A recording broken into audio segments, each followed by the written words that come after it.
Sabi ko na nga ba, una pa lang, ayoko na sa Michael na yan para sa anak natin. Saad ng ama ni Jennifer. Ano bang iniisip niya? Magpapakasal sa lalaking ganyan. Mukha pa lang, halatang hindi mapagkakatiwalaan. At ngayon, meron siyang anak na palalakihin mag-isa.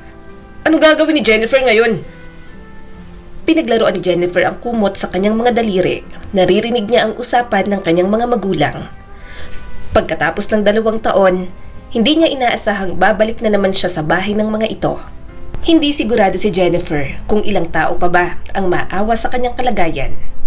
Nang mabuntis siya habang nasa kalagitnaan ng pag-aaral sa kolehiyo, sinikap niya na hindi maging pabigat. Nang binigo niya ang kanyang mga magulang at hindi niya matapos ang kanyang pag-aaral, sinikap niyang ipakita sa mga ito na magiging maayos pa rin ang kanyang buhay.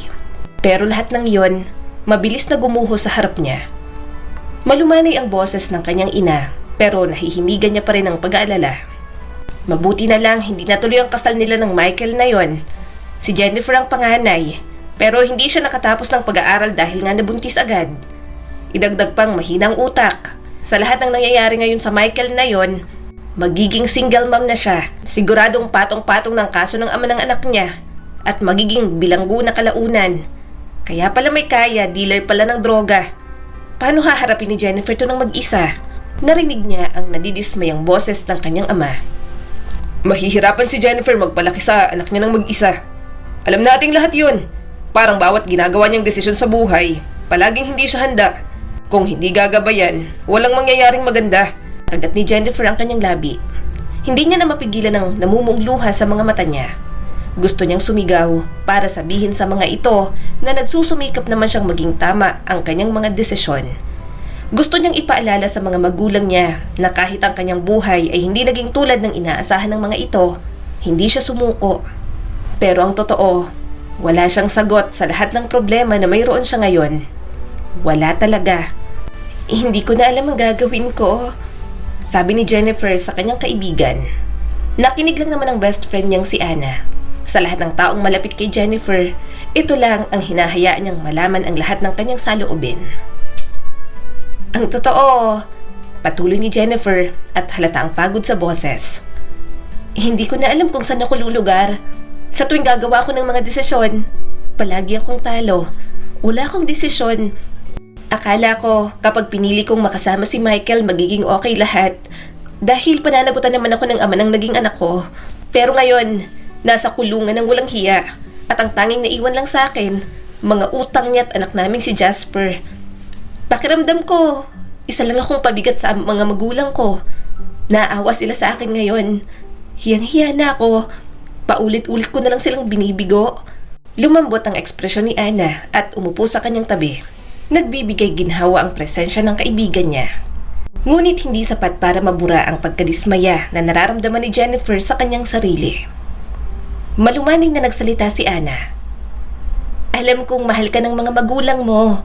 Naaawa sila sa'yo kasi wala naman sigurong magulang na gustong mapasama ang anak. Tumango si Jennifer. Bahagyang nanginginig ang kanyang mga labi nang maalala ang pag-uusap ng mga ito. Ang awa at pagkabigo sa mga boses ng mga ito mas malalim kesa sa kanyang inaasahan. Sino nga ba namang hindi mabibigo kay Jennifer? Sa 3 nilang magkakapatid, siya ang maagang nagbuntis. Akala ng kanyang mga magulang, matino at mabait siya. Pero nang ma-inlove si Jennifer, yon at pumatol agad. Kaya ngayon, naiwan sa kanyang isang anak. Paulit-ulit nilang sinasabi kung gaano kamiserable ang buhay ko ngayon, na hindi na ako magkakaroon ng kinabukasan, na ginulo ko na lang lahat. Naanakan na ako ng hindi kasal, mali pang lalaking pinili ko. Bakit? Alam ko ba agad? Hindi ko naman ginusto para sa amin yun ni Jasper. Sabi ni Jennifer at may bahid ng frustration at sakit ang boses. Parang iniisip nila na isa lang akong kalat na kailangan nilang linisin. Inabot ni Anna ang kanyang kamay. Hindi ka nabigo, Jennifer. At tiyak na hindi ka pabigat. Kaya mo naman magtrabaho at buhayin ng anak mo. Hindi nga lang katulad ng inaasahan nila. Pero okay na yon. May pinagdadaanan kang mahirap ngayon pero hindi ibig sabihin ay tapos na ang buhay mo, no? Sabi nga nila, there always a rainbow after the rain. Kaya laban lang, bes. Kaya niyo yan ni Jasper. Hindi ko alam kung paano kami magsisimula ng anak ko. Nagpakawala si Jennifer ng malalim na hininga. Walang hiya naman kasi ang Michael na yon. Kampante ako may future kami ng anak ko dahil may kaya. Yun naman pala, sa masama kinukuha. Naloka ako. Nagpatuloy pa si Jennifer. Alam mo, pinagtitiisan ko na lang ang kasamaan ng ugali niya noon, sa totoo lang. Kasi nang magsama kami, saka lumabas ang totoong ugali. Lagi akong sinisigawan tapos nagagalit kapag umiiyak ang anak namin. Anong aasahan niya kay Jasper? Batang anak namin. Nagtiyaga ako sa kanya para makita ng mga magulang ko na okay kaming mag-ina. Kaso, nang malaman ko ang mga ginagawa niya, nakipaghiwalay na agad ako. Gusto ko ng maayos na buhay sa amin ni Jasper, pero hindi sa ganoong paraan. Tumango naman ang kaibigan niya. Oo, baka kaya nangyari sa inyo to ngayong mag-ina kasi gusto ni Lord na alisin ka sa Michael na yon. At least, 'di ba? Hindi mo na kailangang magtiis at kailangan mong ihinto ang pag-iisip tungkol sa lahat ng mali sa buhay mo ngayon. Unahin mo muna kaya ang sarili mo. Nalaglag naman ang panga ni Jennifer. Magpapayo ka na nga lang, ang epic pa. Anong ibig mong sabihin? May anak akong aalagaan. Hindi ko pwedeng unahin ang sarili ko, no? Baliw, hindi ko sinasabing itigil mo ng pag-aalaga kay Jasper. Sabi ni Ana at umiiling-iling. Ang gusto kong sabihin, bata ka pa Jennifer. Kailangan mong isipin ang buhay ng anak mo pero kailangan mo rin i-fix ang sarili mo. Ngayon, single ka ulit. Maglaan ka ng oras para sa iyong sarili. Kilalanin mo ulit kung sino ka. Tama naman ang kaibigan niyang si Ana. Bata pa siya at baka nga hindi pa huli ang lahat. Kailangan niyang ayusin ang kanyang sarili para maalagaan ng maayos ang kanyang anak. Kahit paano, nagkaroon ng pag-asa ang kanyang puso. At alam mo ang maganda mong gawin? Dagdag pa ni Ana na lalong lumawak ang ngiti. Dapat mong isipin ang tungkol sa pakikipag-date ulit. Namula ang mukha ni Jennifer at kinakabahan siyang tumawa. Dating? Pagkatapos ng lahat? Single mom ako. Sino magkakagusto sa akin? At saka, fresh pa lahat. Di kapag hindi na fresh at sa tingin mo ready ka na ulit, ano? Porke nag-fail ka sa una, pipigilan mo ng sarili mo na magmahal ulit? Huwag ganun, bes. Panghihikayat pa ng kanyang kaibigan. Pero nagdududa pa rin si Jennifer. May mga lalaki pa bang tatanggap sa akin kahit may anak na ako? Nanlaki naman ang mga mata nito. Of course, may mga lalaki dyan na tanggap pa rin kahit single mom ka, Jennifer. Saka makikita ka naman nila kung sino ka. Maganda ka, strong, maalaga at mapagmahal. Deserve mo ang pagmamahal, bes. At deserve ni Jasper na makitang masayang mama niya. Hindi ka pa masyadong matanda para sa pangalawang pagkakataon sa pag-ibig. Marami ka pang kayang maibigay. Tumawa ng mahina si Jennifer. Medyo hindi sigurado sa mga sinasabi nito, ngunit naaaliw pa rin. Ewan ko ba, Ana? Bahala na. Kung ano na lang mangyari sa future, mapaglarong tinulak siya ni Ana. Kapag medyo okay na kay ni Jasper at nakapag-adjust na sa buhay, dapat lang na makipag-date ka ulit, no? Huminga ng malalim si Jennifer. Naroon pa rin ang bigat ng kanyang mga problema, ngunit medyo gumaan. Siguro, tama si Ana. Siguro deserve niya naman ang second chance para sumaya. Okay, iisipin ko yan kapag okay na kami ng anak ko. Mahina niyang sambit. Para hindi maging pabigat, naghanap si Jennifer ng trabaho. Hindi katulad ng mga kapatid niya, pero kahit paano, kaya niyang tustusan ang mga pangangailangan nilang mag-ina. Naging iba-ibang trabaho niya kapag hindi siya kontento sa sweldo. Hindi niya namalayan, lumipas na palang 5 taon. Kailangan niya pang magtrabaho ng mas maigi, lalo na at papasok na si Jasper sa school. Mga ma'am, sir, free taste po, premium steak. Nakangiting sabi ni Jennifer habang nagluluto sa kanyang stall sa isang grocery store na may kamahalan. Sa grocery store kasi na yon, hindi makakapasok kung hindi member. Kaya inaasahan niya na lahat ng papasok doon ay may kaya at mayaman. Nahiwa niya ng ibang parte ng karne na niluto niya. Hindi yun ang kanyang gustong trabaho pero mas okay na kaysa sa wala. Si Jennifer kasi ang klase ng tao na walang diskarte sa buhay. Kaya yun at parang hirap na hirap pa rin umasenso. Napatingin siya sa isang lalaki na umaaligid malapit sa mesa. Mukhang interesado sa free taste na karne. Kuha lang po kayo, sir, sabi ni Jennifer. Parang isa ito sa mga customer na tipong pumupunta lang para sa free taste pero parang hindi bumili ng kahit na ano. Nakita na ni Jennifer ang lalaki noon, noong nasa section naman siya ng juice at ng cookies. Nakikita niyang mahilig talaga ito sa free taste. Parang doon na yata ginugugol ang lunch. Isa pa, bulong ni Jennifer at naiirita na. Naubos na nito ang isang tray na niluto niya. Puno na rin ng mga maliliit na paper cups ang mga basurahan sa kanyang tabi. Kaya naman, napaluto ulit siya ng isa pang batch para sa mga gusto pang tumikim. Pero kahit bagong luto ni Jennifer, kinakain pa rin ng lalaki. "Excuse me po, sir." Hindi na napigilan ni Jennifer. "May mga ibang tao pa po na gustong subukan din ng mga sample meat. Halos maubos niyo na po ang isang batch ng lahat ng niluto ko. Baka po gusto niyo pong bumili na lang talaga?" Awkward itong tumawa. Halatang sakalang napagtanto ang ginagawa nito. Sorry. Hindi ko sinasadya. Naisip ko lang na napakasarap nito. Magugustuhan to ng mga anak ko." Naningkit ang mga mata ni Jennifer. Alam niya ng mga style ng mga ganoong klase ng customer. Kunwari, bubulahin ang luto niya, pero hindi naman bibili. "Naiintindihan ko po. Salamat po at nagustuhan niyo, sir." Sabi na lang ni Jennifer. "Pero may pila po kasi, naghihintay po sila at sigurado ako na gusto rin po nilang makatikim." Umawang ang bibig ng lalaki bago tingnan ang pila sa likod nito. Oo nga. Hindi ko na malayan. Pasensya na. Hindi lang ako sanay sa ganitong masarap na luto. Ang galing mong magluto. Maganda pa. Halos umirap si Jennifer. "Butter at rosemary lang naman po ang nilagay ko dyan, sir. Pwede niyo pong itry sa bahay ninyo. Basta bumili po kayo ng karne. Kukuha po ba kayo, sir? Ilan po ang gusto niyo?" Hindi matanggal ang tingin sa kanya ng lalaki. Para bang gulat na gulat sa ino-offer niya na produkto. Tinawag pa talaga siyang maganda. Narinig niya na ang ganong uri ng papuri noon at hindi siya nitong maloloko. Oo, gwapo ang lalaking nasa harap niya in a charming way. Ngunit ang mga papuri mula sa mga lalaking tulad nito, hindi eksaktong nagpapatibok ng kanyang puso.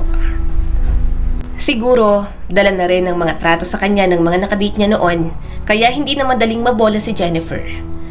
Kapag kasi nalalaman ng mga naging ka-blind date niya na single mom siya at walang degree sa kolehiyo, ang anumang interes na ipinapakita ng mga ito, bigla na lang nawawala. Kumuha na agad siya ng mga 5 piraso ng karne at inilagay sa cart nito. "Maraming salamat po agad, sir." Gulat pa ang lalaki, pero maya-maya natawa na rin. Marami to pero sige, kukunin ko na to lahat. At muli, pasensya na. Hindi ko lang napigilan. Sana makita ulit kita dito. Ngumiti lang siya pero hangad niya na sana hindi na. Mukhang may asawa na ito dahil sinabi nitong may mga anak na. Parang gusto pa yata siyang gawing kabit, kaya pabalik-balik doon. Hindi naman siya mangmang para hindi mapansin na nagpapapansin sa kanyang lalaking yon sa loob ng ilang buwan. Nang makaalis ang lalaki, oras na rin naman ang kanyang break. Habang kumakain, tumunog ang kanyang cellphone. Hinugot niya yun mula sa bulsa at sinagot nang makitang si Anna ang caller. "Oh, bakit ka napatawag na naman?" Bungad niya sa kanyang kaibigan. "Jennifer, may balita ako." Excited ang boses ni Anna mula sa kabilang linya. "Na-set up na kita sa isang blind date para bukas ng gabi." Natigilan si Jennifer sa pagnguya. Inasahan niyang wala na sa isip ni Anna na isama siya sa mga blind date. 5 taon ang nakalipas mula nung huli niyang seryosong relasyon. Marami na siyang naka-blind date pero wala nang umulit. Sa tuwing pupunta siya sa isa sa mga date niya, nato-turn off agad ang mga lalaki kapag nalaman ng mga ito na isa siyang single mom. Makikita niya na agad sa mga mata pa lang ng mga ito na disqualified na siya bilang wife material. Isa pa? Usal ni Jennifer at sinusubukang panatilihing kalmado ang kanyang tono. "Alam mo, hindi talaga ako para dito, Ana. Tama na, ayoko na. Walang matinong lalaki ang papatol sa akin. Kung meron man, mga walang consistent na desisyon sa buhay at mababa lang ang standards. Walang lalaki na career man at may magandang buhay ang papatol sa katulad ko. Ana, maawa ka. Tigilan mo nang kakaset up sa akin ang date ng mga common friend ng asawa mo. Kota na ako. Nagmumukha na lang akong desperada." "Jennifer," sabi ni Ana at naging seryoso ang boses nito. "Silang mababang standards at hindi ikaw. Ganyan sila kasi hindi silang right guy for you. Ilang taon nang lumipas at karapat dapat kang mahalin ulit. Bata ka pa at hindi ka dapat sumuko dito dahil lang na-turn off ang iba sa'yo. At 'di ba sabi mo sa akin, gusto mong bigyan ng buong pamilya si Jasper? Naghahanap na ng father figure kaya dapat huwag kang sumuko sa paghahanap ng lalaking makakasama mo habang buhay." Ipinikit ni Jennifer ang kanyang mga mata. Pero sa tuwing susubukan ko, hindi rin naman nila matanggap na may +1 ako. Bukod dyan, turn off sila kasi wala akong degree. Baka iniisip ng mga lalaki niyan, hindi worth it ang makipag-date sa akin. Okay, sige. Eto na huling beses na pipilitin kita sa ganito. Pangako. Giit ni Ana. Kapag hindi gumana, titigilan na kita, okay? Pero bigyan mo lang ng pagkakataon ng isang to. Baka this time, mag-work na.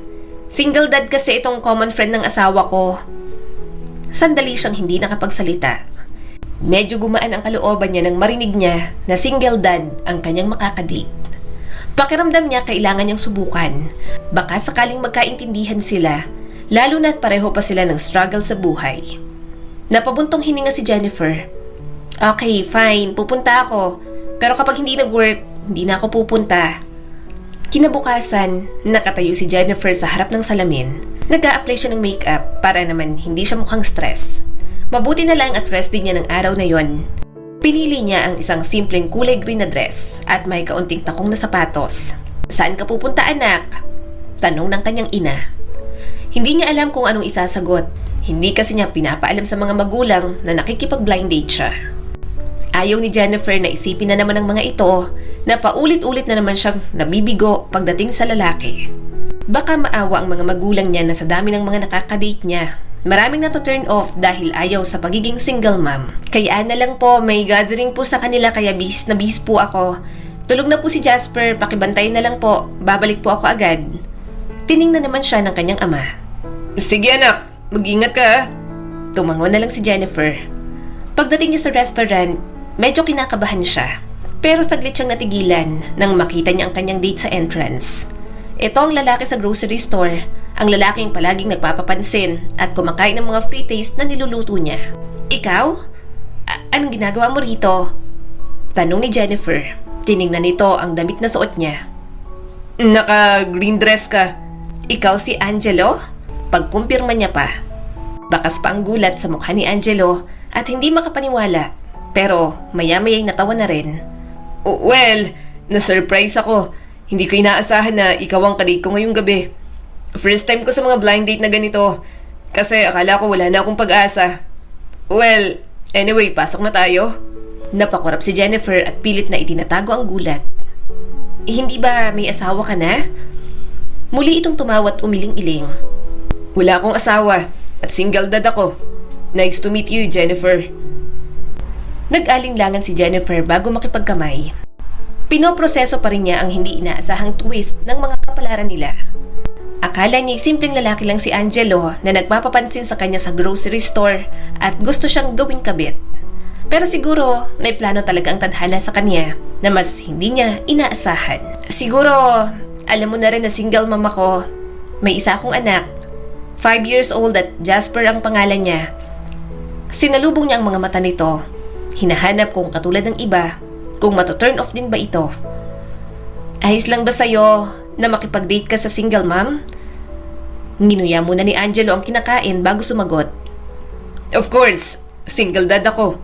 Mayroon akong 2 anak na babae. Isang 8 years old at isang kasing edad ng anak mo. Kaya walang kaso sa akin kung may anak ka na rin. Marahang tumango si Jennifer pero may pagdududa pa rin. Well, baka lang hindi mo matanggap na single mom ako. Alam mo na, sa double standard din kasi pagdating sa mga babae at lalaki. Kapag mga ganitong usapan, parang unfair. Kapag lalaki, parang okay lang na kumuha ng matinong babae. Pero kapag ang babae naman ng ganito, parang walang karapatang maghanap ng matinong lalaki. Kasi, disgrasyada na. Mapait na humalakak si Angelo. Hindi ganyan ang pananaw ko. So don't worry, nahuhusgahan kita. At mukhang matinong babae ka naman. Ilang beses na kitang nakita sa grocery store nun. Pero hindi ko naman nakikita na katulad ka ng ibang babae. Ngumiti si Jennifer at medyo gumaan ang pakiramdam. Pakiramdam niya, iba ito sa mga lalaking naka-blind date niya noon.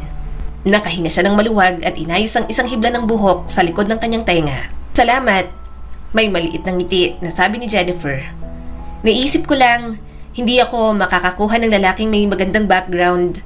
Ayaw kasi nila na may anak na ako. Ikaw pa lang ang naging ganito sa akin, kaya na-appreciate ko ang mga sinabi mo. Nakangiting tumango si Angelo. Kawalan nila yun kung ganun. Hindi naman kasiraan ang pagiging single parent natin. Isa pa, mahirap kayo magpalaki ng anak. Kaya dapat mas irespeto pa tayo ng ibang tao. Dahil may mga ibang magulang dyan, pinapabayaan lang ang mga anak. Tumango si Jennifer. Nararamdaman niyang isang koneksyon na nabubuo sa pagitan nilang dalawa. Ang sarap pakinggan, lalo na mula sa isang taong mismong nakakaranas din ng nararanasan niya bilang magulang. At natutuwa siya dahil magaan kausap si Angelo at pakiramdam niya ay masusundan pa ang first date nilang iyon. So, anong ginagawa mo? Tanong ni Jennifer, napukaw ang kanyang pagkamausisa. Any hobbies? Ngumiti si Angelo na halatang natuwa sa tanong. Mahilig ako sa sports. Naglalaro ako ng tennis at gusto ko rin ng hiking. Kaya kapag mga picnic, umaakyat kami sa bundok ng mga anak ko. Medyo maarte kasi kaya ino-open ko sila sa mga ganoong activity. Pero hindi na namin masyadong nagagawa kasi busy sa school. At ako naman sa negosyo. Ikaw, anong hobby mo? Tumawa si Jennifer at medyo nahiya na. Mahilig ako sa painting noon. Arts kasi talagang forte ko. Kaya ng college, architecture ang kinuha ko. Kaso hindi ko natapos kasi nabuntis na ako sa anak ko. Nawalan na rin ako ng time bumalik sa pag-aaral. Hindi ko pa gaanong nagagawa ang painting simula nang magkaroon ako ng anak. Busy rin kasi ako sa work. Naiintindihan ko. Pero ang cool na marunong ka sa arts at painting pa. Malumanay na sabi ni Angelo. Ngumiti naman si Jennifer. Nagpatuloy sila sa pag-uusap tungkol sa kanilang mga nakaraang relasyon. Isang bagay na iniiwasan ni Jennifer na ilabas hanggang ng mga sandaling yon. Pero mas pinili niyang maging open. Ayaw niya rin naman ng may tinatago.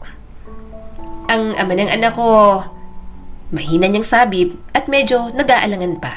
Nasa kulungan siya ngayon. Involved kasi sa droga. Kaya humiwalay na rin ako. Nagpaplano kaming magpakasal noon. Pero yun nga, nasira dahil nahuli siya. Saka isa pa, 2 taon ko rin talaga siya nang pinagtiisan. Masamang ugali, lagi akong sinisigawan. Saka, mabaho ang paa. Hindi napigilang tumawa ni Angelo. Talaga? Mabuti na lang hindi mo siya pinakasalan. Baka kapag natutulog na kayo sa araw-araw, hindi ka na huminga. Humalakak na rin siya. Ewan ko ba ron? Nung una naman, hindi naman ganun ang mga paa niya. Kung alam ko lang, hindi ko na sana siya pinatulan. Pero okay na rin kasi may Jasper naman ako. Mas lalong tumawa si Angelo at napailing. Mukhang hindi yun ang tamang relasyon. At mas mabuting mag-move on ka na. Bulang saysay ang pagpapakasal sa isang taong hindi nararapat para sa'yo. Marahang tumango si Jennifer. Sa palagay ko, tama ka. Nalipat ang usapan nang humigop si Jennifer ng kanyang alak. Ano naman sa'yo? Nakasal ka ba sa nanay ng mga anak mo? May naging girlfriend ka ba pagkatapos ng nanay nila? Bahagyang napawi ang ngiti ni Angelo at umiling. Wala na.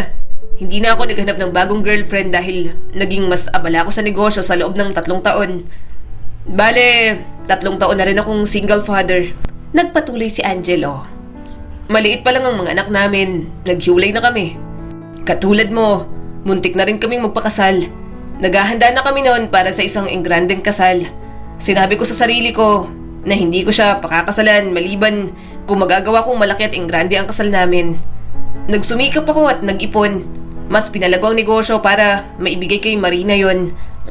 Nagtaas ng kilay si Jennifer at naiintriga. Anong nangyari? Mabagal na humigop ng alak si Angelo bago sumagot. 2 weeks bago ang kasal namin, nakita ko siya sa sasakyan na may kasamang ibang lalaki. Yung lalaki niya, dati ko pang secretary. At nahuli ko sila sa akto na may ginagawa. Nanlaki ang mga mata ni Jennifer sa gulat. Grabe naman ang ginawa nila sa'yo. Hindi mo deserve yun. Tumango si Angelo. May munting ngiti sa labi nito. Oo, pero nakipaghiwalay na lang din ako. Hindi ko na pinilit pa at ayaw ko rin na gumante. Iniisip ko pa rin ang mararamdaman ng mga anak ko. Hindi ko sinabi sa mga batang ginawa ni Marina dahil baka maging iba rin ang epekto sa kanila. Mataman niyang tiningnan si Angelo. Mabait pa ito kung tutuusin at wala itong ibang iniisip kundi ang mararamdaman ng mga anak nito. Kaya alam niya na mabuti itong ama. Tiningnan niya ng mabuti si Angelo.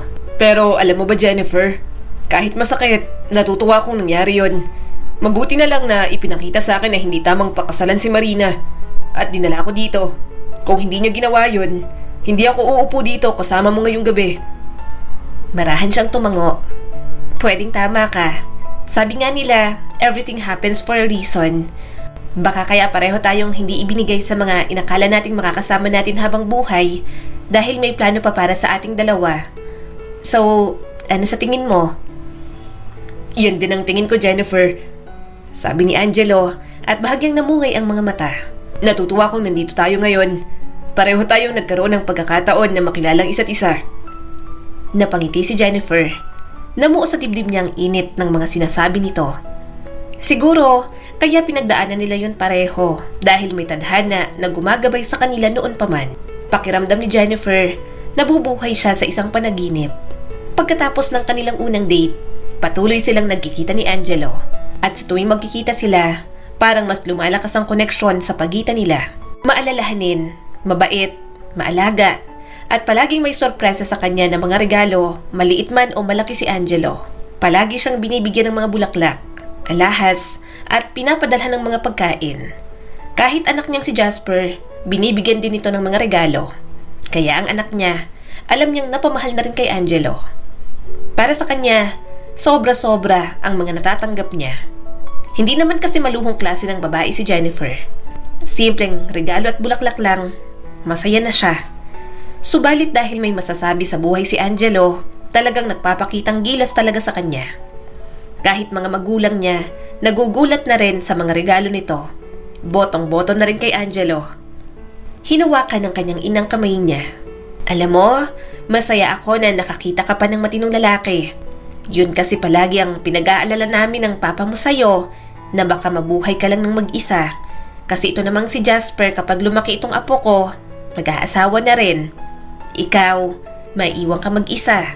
Kaya gusto rin namin na makahanap ka pa rin ng matinong lalaki. Napangiti si Jennifer. Salamat po sa suporta, Mama. Tinapik ng kanyang amang balikat niya. Nakita namin kung paano kanya pinapasaya. Kung paano kanya pinakikitunguhan ng may pagalang at masasabi namin na talagang nagmamalasakit siya sa'yo at kay Jasper. Kung magiging kayo hanggang dulo, gusto ko na rin na siya ang mamanunggangin ko. Mukhang magiging maayos ang buhay ninyo ni Jasper sa kanya anak. Namuo ang mga luha niya. Malaki ang ibig sabihin ng pag-aproba ng mga ito para kay Jennifer. Pakiramdam niya, sa lahat ng desisyong ginawa niya sa buhay, si Angelo lang ang tama. At may isang bahagi kay Jennifer na nagsimulang mag-isip na maaari siyang bumuo ng isang buhay kasama si Angelo. Isang pagsasama na matatag at puno ng pagmamahal.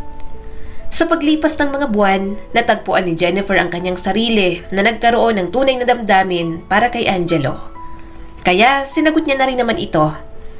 Ipinadama ni Angelo sa kanya na nakikita, narinig at pinapahalagahan siya. Yun ang unang pagkakataon na naramdaman niyang mahalaga siya sa isang tao. Kahit si Michael, hindi yun pinaramdam sa kanya noon. Tanging si Angelo lang. Isang gabi, pagkatapos ng hapunan sa paborito nitong Italian restaurant, lumingon si Angelo sa kanya ng may seryosong ekspresyon. Jennifer, mahinang sabi ni Angelo habang hinahaplos ang kamay niya. Alam mo namang mahal kita, di ba? Napangiti naman siya. Oo naman.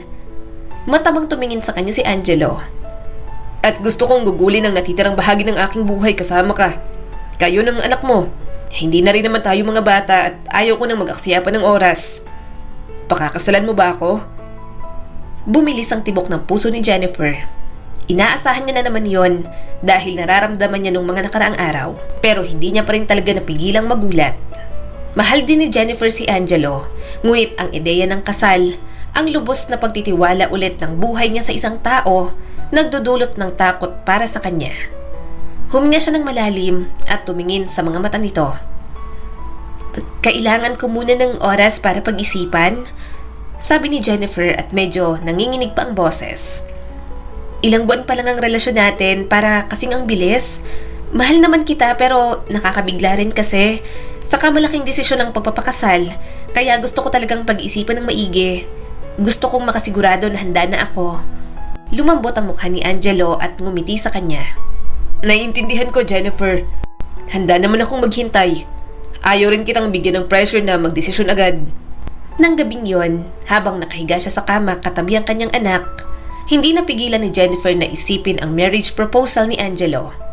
Hindi lang ang ideya ng kasal ang nagpapagulo sa kanya, kundi ang kaakibat noon na responsibilidad at mga pangako.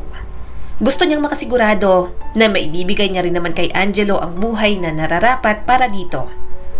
Alam ni Jennifer na gusto rin ito ng isang buong pamilya na maaasahan.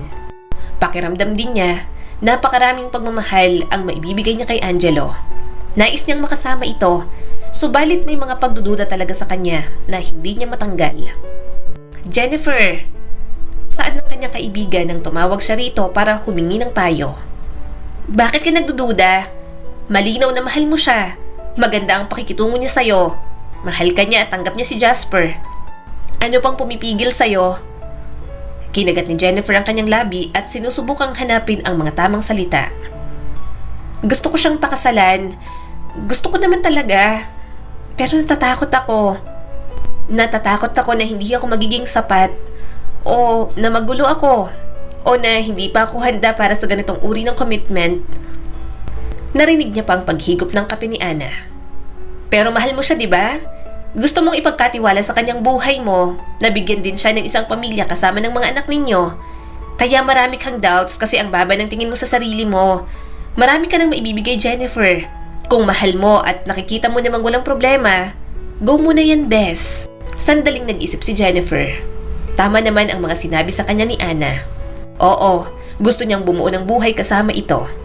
Nakikita niyang sarili na pinapalaki nila ng magkasama ang mga anak nila, na kahit galing sila sa mga hindi magandang relasyon, nandoon pa rin sila at bubuo ng mga magagandang alaala. Sa tingin ko, handa na ako, sabi ni Jennifer at napakagatlabi. May tiwala ako sa kanya, dapat may tiwala rin ako sa sarili ko. Tumawa si Ana. Kung ganon, parang alam mo na ang sagot sa mga problema mo, bes. Kaya naman sa sunod nilang pagkikita ni Angelo, balak niya nang pumayag sa pagpapakasal. Nagkita sila sa kanilang paboritong lugar sa tabi ng lawa. Hinawakan niyang kamay ni Angelo at tiningnan ang mga mata nito. Sa sobrang lakas ng tibok ng puso ni Jennifer, pakiramdam niya'y aalpas na yon mula sa kanyang dibdib. Hinaplos ni Angelo ang kanyang pisngi. Anong problema? Bakit parang kinakabahan ka?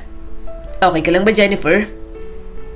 Angelo, mahina niyang sabi. Napag-isipan ko na at handa na ako. Gusto kitang pakasalan. Isang malawak na ngiti ang kumalat sa mukha ni Angelo. Nagliwanag ang mga mata nito sa tuwa. Mahina siyang tumawa nang niyakap siya nito. Ang saya-saya ko na pumayag ka, Jennifer, sabi ni Angelo at puno ng emosyon ng boses. Magiging pamilya na tayo. Nakadama ng kaligayahan at ginhawa si Jennifer. Hangad niya sa pagkakataon na yon, tama na ang kanyang desisyon na ginawa. Handa siyang buuin ang buhay na gusto niya noon pa man. Kasama si Angelo, ang mga anak nito, ang anak niyang si Jasper, at ang hinaharap na gagawin nila ng magkasama. Sinimulan na nga nilang planuhin ang kanilang kasal. At si Angelo, hinayaan lang siya kung anong uri ng kasal ang kanyang gusto. Araw mo rin yun, Jennifer, sabi ni Angelo sa kanya. Kung gusto mo ng maliit at simple, masaya din ako. Kung ano man ang magpapasaya sa'yo, susuportahan ko lang. Pinahahalagahan ni Jennifer ang pagiging bukas ni Angelo sa lahat ng bagay. Bawat desisyon niya, sinusuportahan lang nito. Hindi naman siyang klase ng babae na pinapangarap ang marangyang kasal.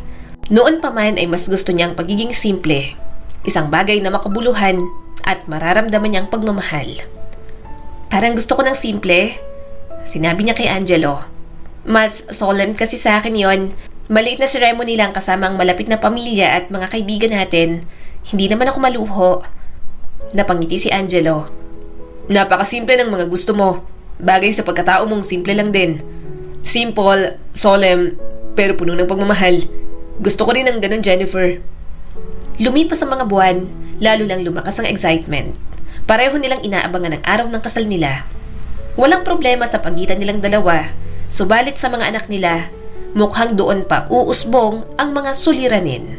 Dumating ang araw na ipinakilala na si Jennifer ni Angelo sa mga anak nito na sina Christy at Zoe. Saan po tayo pupunta, Mama? Tanong ng anak niyang si Jasper. Ngumiti naman si Jennifer. Pupunta tayo sa Papa Angelo mo, anak. Makikilala mo ng mga anak niya. Magkakaroon ka na ng ate at isa pang kapatid na babae. Sina Ate Christy mo saka si Zoe. Napangiti naman ang anak niya. Yay! Magkakaroon na po ako ng mga kapatid. Ito po bang cake na gawa mo po? Ibibigay mo po sa kanila? Umango naman siya at hinaplos ang buhok ng anak niya. Oo, Jasper. Sana magpakabait ka, ha? Sana maging magkasundo kayong tatlo.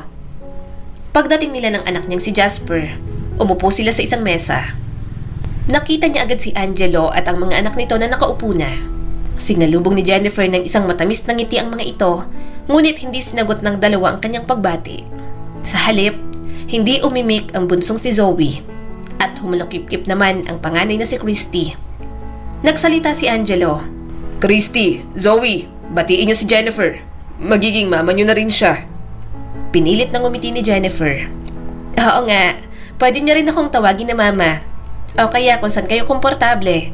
Pwede rin namang tita Jennifer na lang. Pero nagsungit lang sa kanya si Christy. Hindi ka namin gusto. Hindi ikaw ang mama namin at walang makakapalit sa kanya. Christy! Mahinang saway ni Angelo sa anak nito. Hinawakan niya naman ang kamay ni Angelo para pakalmahin. Bata lang naman si Christy at alam niyang nadadala lang ng emosyon. Gayunpaman, nakaramdam si Jennifer ng matinding kabog sa kanyang dibdib. Hindi niya inaasahan na magiging direkta ang pagtanggi. Ngunit sinubukan niyang panatilihin na kalmado ang sarili. Naiintindihan ko kayo, Christy. Malumanay niyang sabi at mahinahon ang boses sa kabila ng sakit. Hindi ko sinusubukang palitan ng mama ninyo. Gusto ko lang kayong makilalang magkapatid, maging bahagi ng inyong pamilya. Dahil kami ng inyong papa, nagmamahalan na kami at malapit na rin kaming magpakasal. Kaya gusto sana namin ni Angelo na maging malapit tayo sa isa't isa at maging okay din kami ng anak ko sa inyong dalawa. Pero nagsalita pa ang bunso na si Zoe. Hindi ka po dapat pakasalan ni Papa. Hindi ka naman pong mama namin. Bago pa makasagot si Jennifer, biglang tumayo si Angelo na kanina patahimik na nagmamasid. Namumula ang mukha nito sa galit. Tama na! Galit na sabi ni Angelo. Hindi kayo pwedeng magsalita ng ganyan kay Jennifer. Magiging bahagi na siya ng pamilya natin at inaasahan kong igalang niyo siya. Christy, Zoe, kailan ko kayo pinalaking bastos? Napayo ko ang mga anak nito. Hindi ko kukonsintihin ang kabastusan niyo kay Jennifer. Patuloy pa ni Angelo. Humingi kayo ng tawad kay Jennifer sa inaasal ninyo. Hinawakan niya ang braso ni Angelo. Hindi niya gustong magalit ito sa mga anak nito nang dahil sa kanya. Naiintindihan niya naman ang mararamdaman ng mga bata. Malamang ay naninibago lang pagdating sa kanya. Hayaan mo na, Angelo. Mga bata pa sila at baka sobrang attached nila sa nanay nila. Please, huwag na natin pilitin. Malumanay niyang sabi. Nag-aatubili na humingi ng tawad ang mga anak ni Angelo. Ngunit malinaw na hindi pa handa na tanggapin siya ng mga ito. Yun ang ayaw niyang mangyari. Hindi niya gustong madaliin ang mga bata. Sinubukan niyang hawakan ang mga kamay ni na Christy at Zoe. Okay lang, walang kaso sa akin. Naiintindihan ko. Maya-maya'y natapos na rin ang dinner. Hinatid na rin naman sila ni Angelo pa uwi. Pinasok niya muna si Jasper sa loob dahil nakatulog na. Napabuntong hininga si Angelo at lumingon sa kanya. I'm sorry. May connection pa sila kay Marina dahil hinahanap pa rin naman nila ang mama nila. Hindi ko tinanggal kay Marina ang karapatan na yon kahit pa may nagawa siya sa akin noon. Kaya ngayon, nahihirapan sina Christy at Zoe. Pero pangako, kakausapin ko sila. Hindi ko gusto ang pagtrato nila sa'yo dahil parang lumalabas din na pangit ang pagpapalaki ko sa kanila. Malumanay nang umiti si Jennifer at sinisikap itong pakalmahin.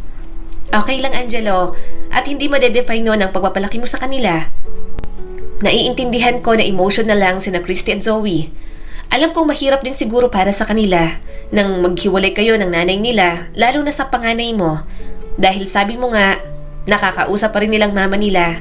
Hindi madali para sa kanila na tanggapin ako kaagad at okay lang. Pero sana matanggap din nila ako. Kahit para na lang sa'yo, Angelo. Niyakap siya ng mahigpit ni Angelo at puno ng emosyon ng boses. Balang araw, bubuksan nila ang kanilang mga puso para sa'yo, Jennifer. Imposibleng hindi. Dahil hindi na sila makakakita ng katulad mo. Bigyan mo lang sila ng oras. Tumango siya. Puno ng pangunawa ang kanyang puso. Pagpapasensyahan ko sila.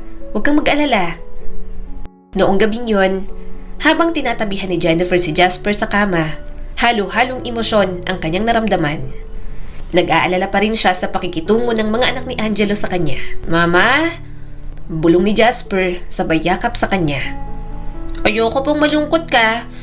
Ang mga anak po ni Papa Angelo, pinapalungkot ka po nila, Mama." Marahang umiti si Jennifer at hinalikan ng tuktok ng ulo nito. "Ayos lang anak. Hindi nila kailangan mag-sorry kung ayaw nila. Hindi ito malaking bagay para sa akin. Naiintindihan ko na nahihirapan sila dahil hindi nila kasama ang mama nila. Alam ko naman po na mahirap pong walang mama. Pero kung wala ka po sa aking tabi, Mama, hindi naman po ako mang-aaway ng mama ng ibang bata. Hindi ko gagawin ang ginawa nila sa ibang mama. Di ba po, ang gusto lang naman po natin, maging mama ka rin po nila at maging papa ko rin po si Papa Angelo." Inosenteng sabi ni Jasper, pero may laman at punong-puno ng emosyon at pag-unawa. Tumawa ng mahina si Jennifer at pinunasan ang maliit na luhang tumulo sa pisngi niya. "Ang ganda naman ng mindset mo, anak. Bakit pakiramdam ko, big boy ka na? Ang sweet mo sa mama, Jasper. Pero ayos lang. Hindi ako malungkot, anak. At kung hindi sila humingi ng tawad, ayos lang din. Magiging maayos din tayo sa magiging bago mong kapatid. Huwag ka mag-alala." Tumango si Jasper na halatang nasihan sa sagot niya. "Okay po, Mama. Pero iniisip ko pa rin po na dapat silang mag-sorry." Muling tumawa si Jennifer at niyakap ito ng mahigpit. "I love you, Jasper. Pinapaginhawa mo palagi ang nararamdaman ko. Salamat, anak." Habang nakahiga siya roon, hawak ang kanyang anak sa mga bisig niya.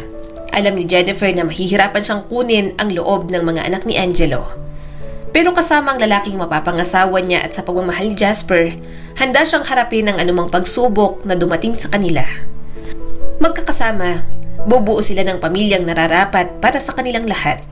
Nang ikasal sila, lumipat si Jennifer sa bahay ni Angelo kasama ang anak niyang si Jasper. Determinado siyang maging mabuting asawa at ina para sa mag-aama. Naglilinis siya ng bahay, nagluluto, nag-aasikaso sa kusina at naglalaba. Organized din talaga siya sa bahay at talagang malinis na malinis. Hindi naman mahirap para sa kanya dahil likas talaga siyang masipag sa mga gawaing bahay. "Honey, eto ng damit mo. Nasa kama na," sabi ni Jennifer. Lumabas naman ang asawa niya na may toothbrush pa sa bibig. Natawa siya nang naglalambing itong yumakap. Nang makapagmumog, pinupog pa siya ng halik. "Napakamaasikaso mo talaga," nakangiting sabi ni Angelo. "Kahit mga damit, sobrang ayos ng mga tupi. Magkakasama rin ang magkakakulay. Sobrang sipag mo, honey." Napangiti naman siya. "Maliit na bagay. Ganito na talaga ako, kahit itanong mo pa sa mga magulang ko." Hindi lang siya maasikaso at maalaga kay Angelo, kundi maging sa mga anak nito. Gusto niyang ipakita kay Angelo kung gaano niya pinapahalagahan ang buhay na binuo nila ng magkasama. May kinuha si Angelo na card sa wallet nito at ibinigay sa kanya. "Mamili ka kung anong gusto mo. Mag-grocery ka na rin para may stock sa ref natin." Napangiti naman siya. "Sige, pagkahatid ko sa mga bata mamaya, mamimili ako." Masaya naman si Jennifer. Wala pa naman siyang naiipintas kay Angelo. Pero kahit anong pilit niya, may mga pagkakataon na nararamdaman ni Jennifer na parang may kulang sa kanya. Sa sala, nakikita niya palagi ang family picture doon ni Angelo kasama ang mga anak nito at si Marina. Nandoon pa rin yon, kitang-kitang nakasabit sa sala kung saan makikita ng lahat.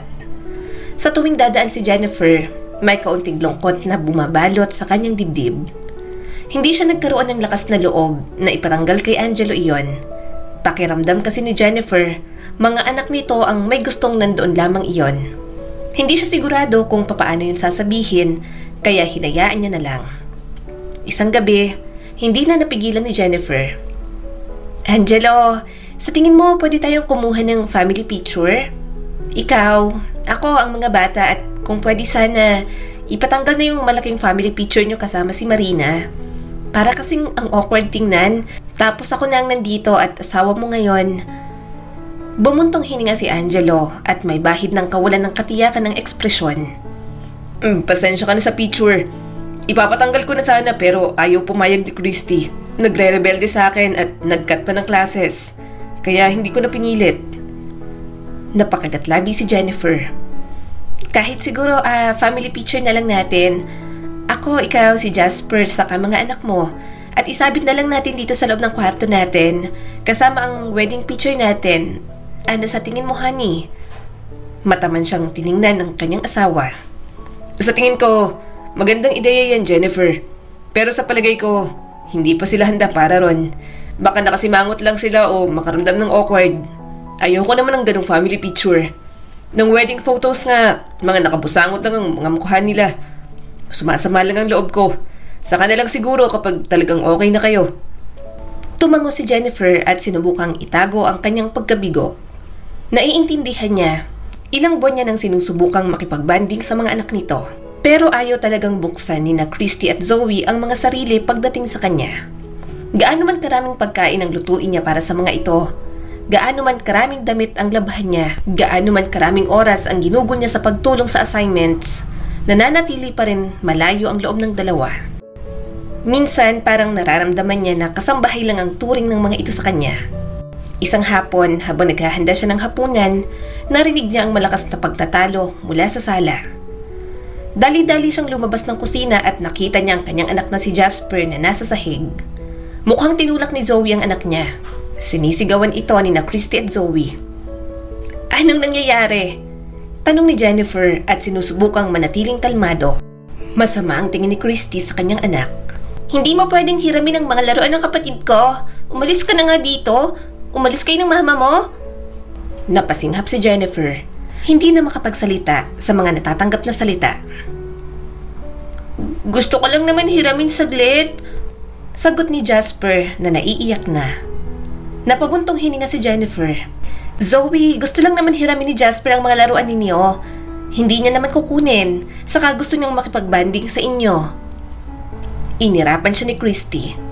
Hindi po namin gustong makapaglaro sa anak mo. Naninikip ang dibdib ni Jennifer. Alam niyang walang ginawang masama si Jasper. Sinusubukan lang nitong maging bahagi ng pamilya katulad niya. Ngunit bago niya pa ito maaliw, itinulak ito ng bunsong anak ni Angelo.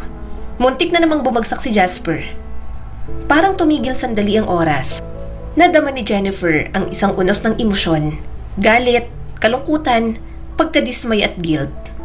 Alam niyang walang ginagawang masama ang anak niya, ngunit hindi niya alam kung paano haharapin ang sitwasyong iyon. Ayaw niyang magdulot ng mas matinding tensyon sa mga anak ni Angelo. Hindi pa nga siya matanggap ng mga ito. Kaya sa halip na aliwin ang kanyang anak gaya ng nararapat, natagpuan niya ang kanyang sarili na pumanig kina Christy at Zoe. Bumaling siya kay Jasper. Anak, huwag mo nalang istorbohin ang mga kapatid mo kapag ayaw nilang makipaglaro sa'yo. Huwag mo naling hawakan ang mga laruan nila. Naiintindihan mo ba ako? Lumandas ang luha ni Jasper. Hindi ko naman po inaagaw ang mga laruan nila. Hinihiram ko lang naman po. Hindi naman po ako madamot sa laruan ko. Ipapahiram ko din naman to sa kanila. Pero sumagot pa si Christy. Yak! Ew! Hindi namin gustong mga laruan mo. Mumurahin at binili lang sa palengke. Baka pagpalitin mo lang sa mga laruan namin. Kasi mas matibay at mas mahal yung sa amin. Hindi naman to afford ng mama mo eh. Pero si Papa, kaya niya kaming ibili ng ganito. Napakagatlabi si Jennifer. Gusto niyang disiplinahin si Christy. Pero dahil hindi niya ito anak, talagang nagpipigil lang siya. Alam niya sa kanyang puso na walang ginagawang masama si Jasper. Pinalaki niya ng maayos ang kanyang anak, kaya sinusubukan lang nitong makibagay. Ngunit heto siya, mas pinagsasabihan si Jasper kumpara sa magkapatid. Nagsisika pa si Jennifer na kunin ang loob ni na Christy at Zoe. Subalit na wala sa isip niya ang talagang mahalaga, ang kanyang sariling anak na si Jasper. Kinagabihan, nang mag-isa siya sa kanyang kwarto, tinawagan niya si Anna, ang kanyang matalik na kaibigan. Marami siyang problemang iniisip at gusto niya ng isang taong makakausap. Anna, hindi ko na alam ang gagawin ko sa mga anak ni Angelo. Pag-amin ni Jennifer. Ilang beses ko na silang tinatry i-please, pero parang wala pa rin sa kanila. At ngayon, pinili kong kumampi sa kanila kahit na mali sila at tama ang anak ko. Binaliwala ko si Jasper kanina. Naiinis ako sa sarili ko, Bes. Napabuntong hininga naman ang kanyang kaibigan. Jennifer, alam ko na ginagawa mo ang lahat ng iyong makakaya para makuha ang loob ng mga anak ng asawa mo. Pero kung maaapektuhan ang kasiyahan mo at ang kasiyahan ng anak mo, huwag mo nalang pilitin. Wala rin naman silang magagawa dahil kasal na kayo ni Angelo. Hindi dapat kayo nag-a-adjust para sa kanila, kundi sila ang mag-adjust para sa inyo. Kasi hindi na rin naman tama ang behavior ng mga bata. Nakakabastos na kaya sila? Sabihin mo rin ang concern mo sa asawa mo. Napakagatlabi si Jennifer. Nahihiya ako. Tapos pagod umuwi si Angelo, kung bibigyan ko pa siya ng problema dito sa bahay, mas lalong makakapagod yan para sa asawa ko. Gusto ko lang maging masaya ang lahat, pero hindi ko alam kung kaya kong ipagpatuloy ito. Ang pagpapanggap na parang okay lang ang lahat kung hindi naman. Natahimik sandali si Anna bago sumagot. Hindi mo kailangang magpanggap, Jennifer. Maglaylo ka muna sa pagsuyo sa mga anak ni Angelo at huminga. Hindi mo kailangang ayusin ang lahat ng sabay-sabay. Baka kailangan din nila ng panahon na matanggap na may bago na talagang asawa ang papa nila at hindi yung mother nila ang pinili ni Angelo. Habang tumatagal, nasanay na lang ng nasanay si Jennifer sa daloy ng gawain sa bahay. Nagmadali siyang ihanda ang kanyang anak na si Jasper para sa paaralan. Pagkatapos, pareho silang magtungo sa labas kung saan naghihintay ng school bus ng mga anak ni Angelo. Tinulungan ni Jennifer ang mga ito sa kanilang mga bag. Tinitiyak na mayroon sila ng lahat ng kailangan para sa araw na yon. Halos hindi siya kinikilala ng mga ito habang inaabot niya ang mga gamit nila. Ang karaniwang lamig ng kilos nila ay nagpapadurog sa puso ni Jennifer. Nasanay na siya, ngunit hindi ito naging mas madali. Nang sa wakas ay dumating ng school bus at sumakay ang mga anak ni Angelo, nakahinga ng maluwag si Jennifer. Lumingon siya kay Jasper na nakatayo sa tabi niya. "Halika na, ikaw naman ang ihahatid ko, anak." Nakangiting sabi ni Jennifer. "Mama, gusto ko pong pumasok sa school kung saan po pumapasok ang mga kapatid ko."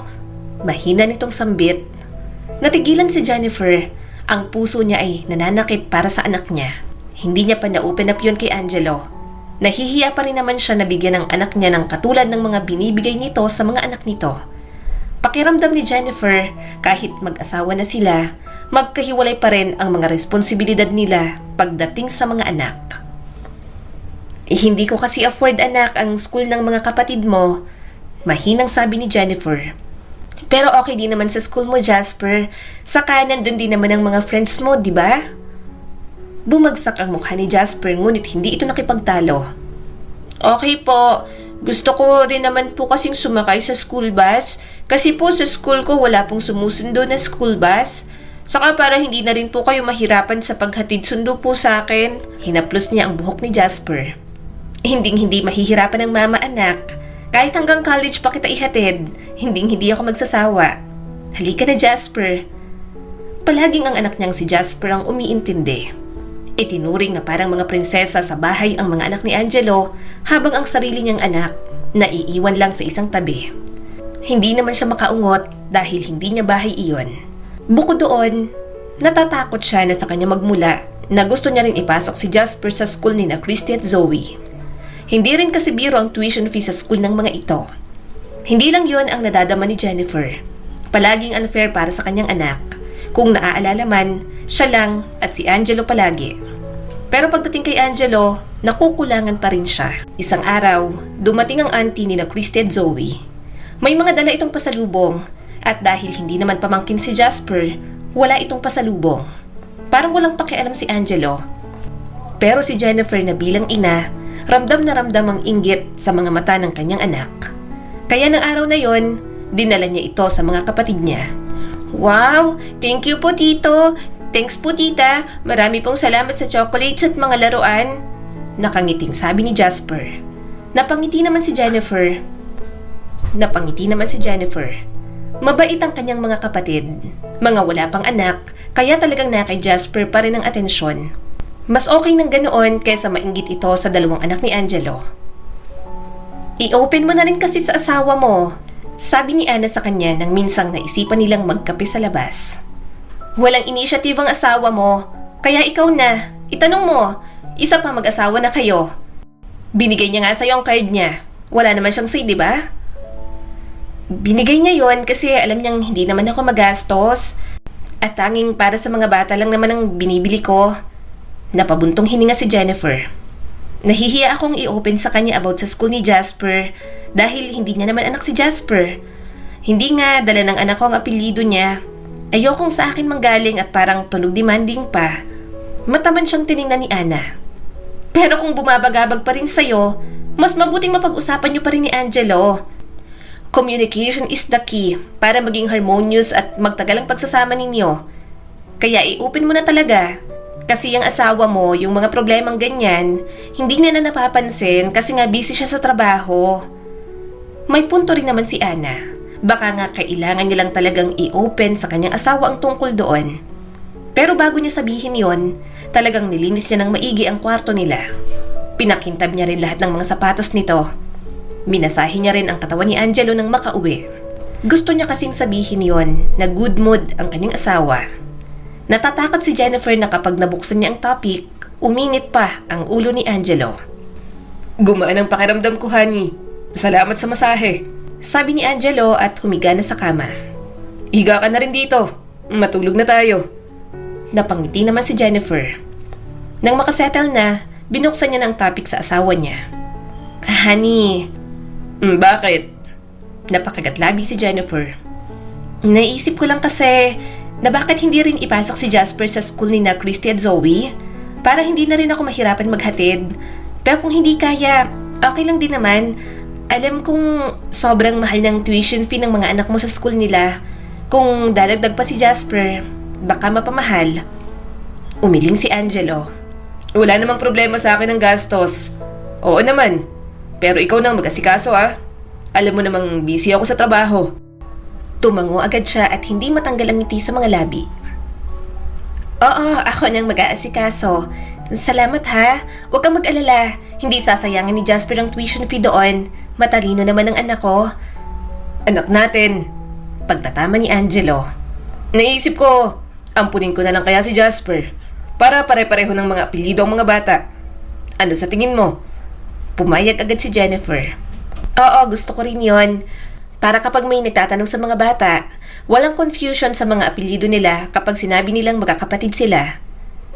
Sobrang nagagalak ang puso ni Jennifer dahil sa mga desisyon ni Angelo. Kulang nga lang sila sa pag-uusap. Masaya siya na hindi naman pala naiitsapwera ang anak niyang si Jasper. Ang ibigay pa lang sa anak niyang apelyido nito, malaking bagay na para kay Jennifer. Yun nga lang, mukhang may ayaw mangyari iyon. Wala kang pakialam kung ibigay kong apelyido ko sa anak ni Jennifer. Pamilya ko na sila. Kaya ano pa bang pangingialam to, Marina? Naiinis na tanong ni Angelo. Hindi niya naririnig ang mga sinasabi ng dating fiancé ni Angelo. Pero batid niyang may hindi ito nagugustuhan. Ayaw niyang makinig, pero dahil sangkot ang anak niya, hindi niya mapigilan. Papapasukin ko ang anak ni Jennifer sa school na yon. Dahil parang anak ko na rin naman si Jasper. Pero ako naman ang gagastusin at hindi sa'yo. Huwag kang magsalita dyan na parang mauubusan sina Christy at Zoe dahil ang pinili kong matamasa rin ni Jasper ang natatamasa nila. Sabi pa ni Angelo. Napasandal si Jennifer sa pader. Kahit may bigat, may kapanatagan pa rin dahil pinaglalaban ng asawa niya si Jasper. Masaya siyang marinig na hindi iba ang pagtrato nito sa kanyang anak.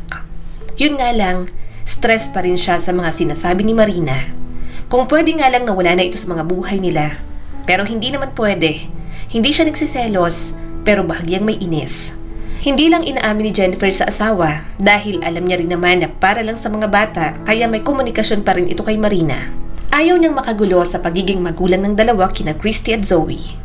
Pero nang makipagkita si Marina sa kanya, hindi niya rin talaga napigilan ang kanyang sarili. Anong karapatan mo na pumapelat ang anak mo sa mga natatamasa rin ng mga anak ko? Naningkit ang mga mata ni Marina sa kanya. Walang lugar si Jasper.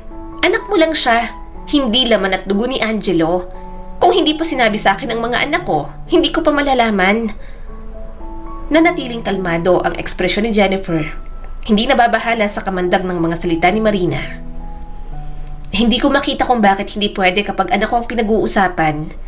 Ang alam ko lang, kung ano man ang desisyon namin ni Angelo patungkol kay Jasper, sa pagitan lang namin yon, hindi ka kasama. Kaya bakit nangingialam ka? Nangingialam ako dahil naapektuhan ng mga dapat na para sa anak ko. Kayong dalawa ng anak mo, para kayong mga linta. Mariing sabi ni Marina. Mapaklang tumawa si Jennifer. As far as I am concerned, ako ang pinakasalan ni Angelo. At nang nagdesisyon siyang pakasalan ako, tinanggap niya rin ang anak ko. Tinrato siya ni Angelo na parang sa kanya. Kaya wala akong makitang mali sa mga ginagawa ng asawa ko. At ano bang tingin mo kay Angelo? Mangmangat utu-uto na babaliwalain ng mga anak niya para sa anak ng iba? Umismid si Marina at nakahalukip-kip ang mga braso sa dibdib. Anong gusto mong gawin ko? Na inaasahan mong maupo lang ako at manood habang binubuhos ni Angelo ang kayamanan niya sa anak mo? The audacity. Tumawa ng mahina si Jennifer. Marina, nagkakamali ka. Para kaming pamilya ni Angelo. Ako, ang asawa ko, ang anak ko at ang mga anak niya. Nagbibigay siya kay Jasper dahil yun ang ginagawa ng isang ama. Tungkol naman sa yaman, bakit? Kanino niya ba dapat gastusin ang pera niya? Nanlaki ang mga mata ni Marina. Gold digger ka. Mapanuya ulit siyang tumawa. Hindi ako tinatrato ni Angelo na parang gold digger. Hindi katulad ng isang taong kilala ko. Balita ko kasi, nang kayo pa, sobrang gastadora mo. Tapos palagi ka pang nasa night out. Iniiwan mo lang sa mga kasambahay ang mga anak mo at hindi yun alam ng mga bata. Kasi nga, mga bata pa lang naman sila noon. Huwag ka nang magtaka dahil si Angelo lang din naman ang nagsabi sa akin noon. Tiningnan siya ni Marina mula ulo hanggang paa. Ang ganda ng damit mo, halatang branded. Ang bag mo, halatang luxury bag. Gamit na gamit mo bang yaman ni Angelo? Anong tingin mo? Para sa'yo yan? Para sa anak namin ang mga pinaghirapan ni Angelo? Napailing si Jennifer. I'm sorry, ngunit sa palagay ko, wala ka sa anumang posisyon para pakialaman kung sino ang nakikinabang sa kayamanan ni Angelo. Asawa niya ako. Sino ka lang ba? Nanay ka lang ng mga bata. Isa pa, nakikipagkita ka sa mga anak mo hindi para sa sustento mo sa kanila, di ba? Kapag kinukuha mo sila para makasama, sino pa rin bang gumagastos? Hindi ba't ang asawa mo? Hindi siya ubus biyaya sa pera ni Angelo. Hanggat maaari, stock lang sa bahay ang binibili niya. Hindi rin siya mahilig mamili. Kung may mga gamit man siyang mamahalin, yun ay dahil regalo ni Angelo sa kanya. Tuwing lalabas kasi sila, palagi siya nitong pinipilit na mag-shopping. Nakikita kasi nito ang balance sa card at talagang kaunti lang ang nababawas. Kinuha ni Marina ang basong may laman ng juice. Bago pa nito yun maitapon sa kanya, sinagi niya na. Sa dress tuloy ni Marina natapon ng juice. Napailing si Jennifer. Sana, kung gagawa ka ng mali, alalahanin mo na ikaw rin naman ang maaapektuhan. Kaya nga nang nagkaroon ka ng kabit, ikaw din naman ang naapektuhan, di ba? Kung hindi ka nagloko, di sana ikaw ang asawa ngayon ni Angelo at hindi mo pinoproblema ang katulad ko, di ba? Tumayo si Jennifer at aalis na sana, pero muling nagsalita si Marina. Aagawin ko sa'yo si Angelo. Sisiguraduhin kong babalik siya sa akin. Natatawang lumingon si Jennifer kay Marina. Talaga? Kaya mo? Talagang may lakas ka pang sabihin yan sa akin? Baka nakakalimutan mong asawa ni Angelo ang kausap mo. Ngumisi naman si Marina. Ano pakialam ko kung asawa ka niya? 1 taon pa lang naman kayo nagsasama. Ako pa rin ang unang minahal at sa akin pa rin tumagal noon. Ako ang nanay ng mga anak namin, di ba? Alam mo, okay ka na eh. Pwede pa kaming magkabalikan kaso umepal ka pa, Jennifer. Hindi makapaniwala si Jennifer. Talagang sobrang kapal ng mukha ni Marina para maging ganoon ka-confident sa harap niya. Ito na nga ang nagloko. Ito pa ang miganang maging matapang. Nagtaas ng kamay si Jennifer. Manahimik ka, Marina. Wala akong pakialam sa kadesperadahan mo. Kailangan mong ihinto ang pakikialam sa bawat desisyon na gagawin ni Angelo para sa pamilya namin. Siyang asawa ko at si Jasper ay bahagi ng pamilya namin ngayon. Pananagutan mo lang sina Christy at Zoe, kaya sa kanila ka nalang mag-focus. Natigilan si Marina at nakakuyom ang mga kamao. Pero hindi na hinintay ni Jennifer ang sagot. Sa isang huling sulyap sa galit na babae, tumalikod na si Jennifer. Hindi niya hahayaang mapaglaruan ni Marina ang nararamdaman niyang sama ng loob at selos. Talaga? Isasama mo ako sa party? Nakangiting tanong ni Jennifer. Tumango naman ang kanyang asawa. Nasa closet ng susutin mo. Mag-ayos ka? Tumango naman si Jennifer. Mag-aayos talaga siya dahil alam niyang mahalagang event yon para kay Angelo. Bukod doon, yun ang unang beses na lalabas sila tungkol sa negosyo. At siya, tatayo sa tabi nito bilang asawa ni Angelo. Magkahalong excitement at kaba ang nararamdaman ni Jennifer. Hindi niya naman kasi mundo yon, pero dahil mundo ni Angelo, pilit niyang iintindihin. Palagi lang siyang nasa likuran, tahimik na sumusuporta kay Angelo. Pagdating nila sa event, nilingon ni Jennifer ang paligid at nanlaki ang mga mata sa marangyang setting. Hindi pa siya nakapunta sa mga ganoong klase ng pagtitipon at may bahagi sa kanya na parang na out of place. Inakay siya ni Angelo sa loob, pero nang nagtagal, mabilis na rin silang nagkalayo. Marami kasing kumakausap dito ng mga business colleagues nito. Naiwan si Jennifer na nakatayo mag-isa malapit sa gilid. Hawak-hawak ang kanyang baso ng wine. Hindi siya sigurado kung anong gagawin. Sinubukan niyang makisalamuha, pero may kanya-kanya ng grupo at hindi na siya napapansin. Para na lang naging invisible doon si Jennifer, isang anino sa mundo ni Angelo. Maya-maya lang, may lumapit sa kanya na babae na may nakaka-curious na ngiti. Ikaw ba ang asawa ni Angelo? Napangiti agad siya at naglahad ng kamay. Oo, ako ang asawa ni Angelo. Ako si Jennifer. Tinanggap naman ito ang kamay niya. Allison, by the way, akala ko nagkamali lang ako kasi last time sa naaalala ko, hindi ikaw ang fiancé na kasama niya sa mga gathering na ganito, right? Napakwarap si Jennifer at natigilan. Oo, simple lang kasi ang wedding namin at ilang kakilala lang ang mga naimbita. Kung alam niya lang na ganoon, sana pala, pinili niya na lang ang engrandeng kasal para naman makilala sila ng mga tao sa mundo nito. Pakiramdam ni Jennifer, pagkakamali niya rin. Naramdaman niya ang isang alo ng discomfort na bumalot sa kanya. Alam niyang si Marina ang tinutukoy nito. Hindi siya ang babaeng naroon noon ang nakasama ni Angelo sa buhay at ang ina ng mga anak nito. Ayaw niyang isipin, pero parang naging replacement lang siya sa mga sinayang noon ni Marina. Asawa ako ni Angelo, ako ang pinakasalan niya.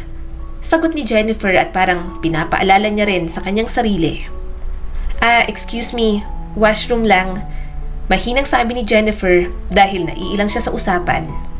Pagtalikod niya, nabangga niyang isang lalaki. Naramdaman ni Jennifer na nagsimulang madulas ang baso ng alak sa kanyang kamay. Hindi sinasadyang natapon ang alak sa lalaking nasa harap niya. I'm sorry, sabi ni Jennifer at namumulang pisngi sa kahihiyan. Pinunasan ng lalaki ang suit at halatang naiinis. Samantala, natatawa naman ang ibang kasama nito. I'm sorry, pasensya na po talaga, ulit ni Jennifer at nanginginig ang boses. Mabilis siyang nagdahilan at umalis sa eksena. Nakaramdam siya ng matinding hiya. Kailangan niyang makalayo sa party at makaalis sa nakakahiyang sitwasyon na yon. Nang makauwi sila ng gabing yon, nanginginig pa rin si Jennifer sa kahihiyan. Ramdam niyang init ng ulo ni Angelo. Damang-dama niya ang pagkadismaya nito. Yung lalaking nabugusan mo ng alak? Paggalit na sabi ni Angelo. Potential investor sana yon. Dahil sa nangyari, hindi ako sigurado na makukuha pang deal. May ideya ka ba kung gaano kahalaga yun, Jennifer? Nadurog ang puso ni Jennifer. I'm sorry, Angelo. Hindi ko sinasadya. Bakas pa rin ang frustration kay Angelo. Pinahiya mo rin ako, Jennifer. Wala na. Siguradong hindi na makikipag-deal si Mr. Soriano sa akin. Tumulo ang mga luha ni Jennifer. Nang gabing yon, humiga sila ng magkaaway. Gayunpaman, pareho rin naman silang hindi makatulog. Kaya nang madaling araw na, niyakap siya ni Angelo. Tumulo na naman ang kanyang mga luha. Sorry, nasigawan kita kanina. Frustrated lang ako dahil mahalagang deal yun, sabi ni Angelo sa kanya.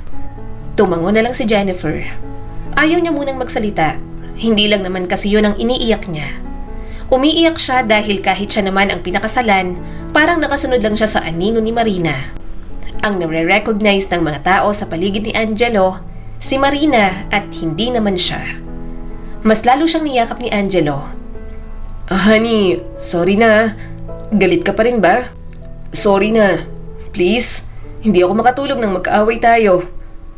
Huminga siya ng malalim. Sorry din, pinahiya kita. Pilit siyang iniharap ni Angelo at pinunasan nito ang kanyang mga luha.